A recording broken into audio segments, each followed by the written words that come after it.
everyone. This is Aisha from Ash Immigration Services. I am a regulated immigration consultant and I work and operate from Edmonton, Alberta, which is in Canada. We do not have any other office in any part of the world. आज हम आपको information देंगे इस video के अंदर कि dual intention क्या होती है स्पाउसल वीजे में. तो लेट्स सपोज आपने अपने स्पाउस को स्पॉन्सर करने के लिए कनाडा से एप्लीकेशन डाली हुई है. मोस्ट ऑफ द टाइम ये कहा जाता है प्रोसेसिंग टाइम, अगर हम CIC की वेबसाइट पर भी जाएं, कि ऑलमोस्ट 1.5 to 2 years लग रहे हैं. कुछ मुल्कों का 1 साल में, कुछ मुल्कों का 2 साल में, which is a long time to stay away from your spouse, particularly in a new marriage. तो होता क्या है कि सबसे पहला स्टेप तो वाकई ये होना चाहिए कि स्पाउस के वीज़े के लिए अप्लाई कर दिया जाए. So once you have applied for the spousal visa, अब जो है वो पेशेंस वाला काम स्टार्ट होता है. यानी कि अब क्या करें 2 साल के लिए. एक सिचुएशन ये होती है कि यहाँ से जो स्पॉन्सर होते हैं वो, यानी कि जो स्पॉन्सर्ड स्पाउस होते हैं वो चले जाते हैं बैक होम. लेकिन एक दूसरी जिसको डुअल इंटेंशन हम कह सकते हैं वो ये कि आप अपने स्पाउस को टूरिस्ट वीज़ा पर कनाडा बुला सकते हैं. अब ये किस तरह पॉसिबल होगा? बहुत सी मिसकॉन्सेप्शंस, बहुत सी मिसअंडरस्टैंडिंग्स हैं इस कॉन्सेप्ट को लेकर कि जब एक फ़ाइल डाली हुई है हमने स्पाउसर एप्लीकेशन की, तो क्या उसी एप्लीकेंट को हम टूरिस्ट वीज़ा पे बुला सकते हैं for a short time? So the answer is yes.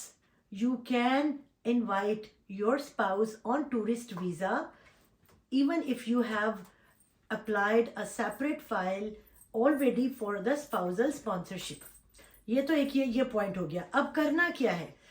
Main चीज़ इसमें होती है कि जो यहाँ से स्पाउस का लेटर ऑफ इनविटेशन जाएगा, उसमें आपने कोई ऐसा वैलिड रीज़न देना है कि वीज़ा ऑफिसर को ये समझ आए कि ये 2 साल या 1.5 साल के पीरियड के अंदर टूरिस्ट वीज़ा बनता है इस स्पाउस का. अब वो रीजंस क्या हो सकते हैं? जैसा कि मेरे पास बहुत से केसेस ऐसे आते हैं जिसमें स्पाउस के लिए स्पाउसल वीज़ा हम अप्लाई उनका कर देते हैं, फिर जब उन्हें प्रोसेसिंग टाइम बताते हैं तो दे रियली गेट अनॉयड, बड़ा परेशान भी होते हैं, उदासी भी होती है.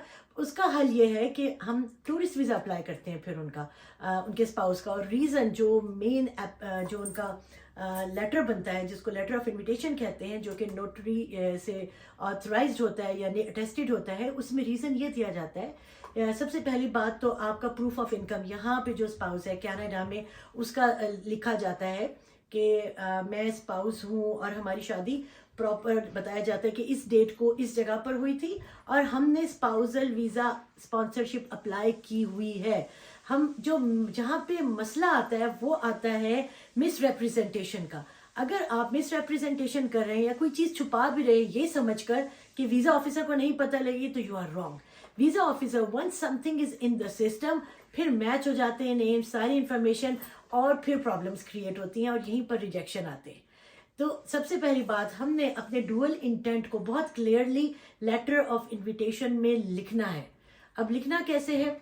जो कनाडा में स्पाउस है उसका पासपोर्ट नंबर, उनका जॉब कि वो क्या जॉब कर रहे हैं, उनका इसी तरह से जॉब लेटर भी बनवाया जा सकता है उनके एम्प्लॉयर से कि वो ये जॉब करते हैं, इतनी इनकम है. साथ में T4 भी अटैच करेंगे यहाँ वाले स्पाउस का, 1 year का इनफ होगा, ताकि ये बता सकें कि जिनको जैसे वो अपने पार्टनर को, स्पाउस को बुला रहे हैं, तो वो उनको अफोर्ड कर सकेंगे यहाँ पर या नहीं. अच्छा जी, पहली बात हम वापस आते हैं लेटर ऑफ इन्विटेशन में. क्या होगा?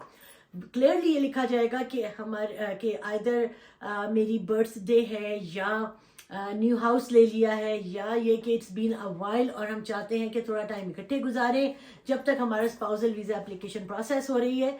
Genuine reason, genuine itinerary of the events कि यहाँ पे आके स्पाउस ने करना क्या क्या है in terms of enjoyment and tourism, वो सारी जो है आइटिनरी प्रोवाइड करें डेट बाय डेट के ये होना है, इवेंट ये आ रहा है, मेरी बर्थडे या कोई और फैमिली का इवेंट आ रहा है जिसके लिए हम चाहते हैं वो आए spouse for a short period और वो वापस जाएंगे. आपने इस लेटर में हमने ये मेक श्योर करना होता है कि हम ये लिखते हैं कि वो वापस चले जाएंगे and then he will wait for the spousal sponsorship. तो ये एक बहुत मेजर पॉइंट है जो मैं आप सबको बताना चाहती थी. साथ ही जो हमारे मेन एप्लीकेंट हैं जो कि बैक होम है और उनको जो स्पाउस हैं जिन्हें बुलाना है, उनके भी letter of no objection from the employer, उनके अगर वो जॉब कर रहे हैं या कर रही हैं तो उनका भी जॉब के प्रूफ, इसके अलावा बैंक स्टेटमेंट जिसमें डेफिनेटली ये लिखा हुआ हो कि मतलब ये मेंशन हो रहा हो कि ये सैलरी इस तरह से डिपॉजिट हो रही है।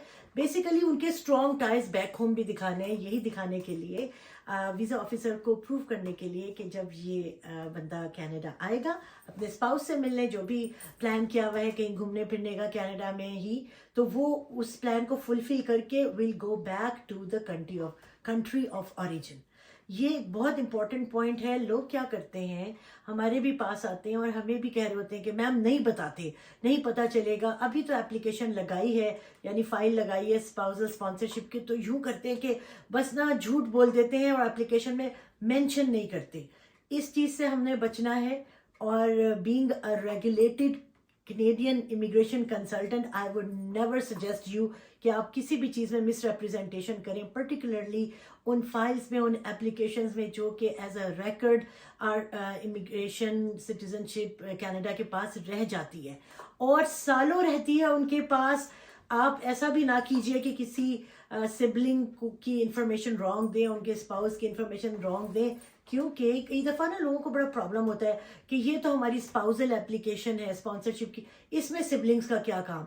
सिबलिंग्स का ये काम है कि देखें आपके स्पाउस की इमिग्रेशन हो गई, यहाँ पर वो आ गए, पीआर पर स्पॉन्सर हो गए, अब हो सकता है कुछ अरसे बाद आपके स्पाउस का दिल करे कि अपने सिबलिंग्स को, बहन भाइयों को और उनके स्पाउस को या तो स्पॉन्सर किया जाए या उनको टूरिस्ट वीज़े पे बुलाया जाए। तो लेकिन अगर आपने इनिशियल एप्लीकेशन में उनके नाम ऐड नहीं किए थे तो आप अब उनको डिक्लेयर भी नहीं कर सकेंगे कि तब डिक्लेयर नहीं किए थे तो अब ये कहाँ से आ गए बहन भाई। तो हमने बहुत मोहतात रहना है, हर एप्लीकेशन का रिकॉर्ड रह जाता है।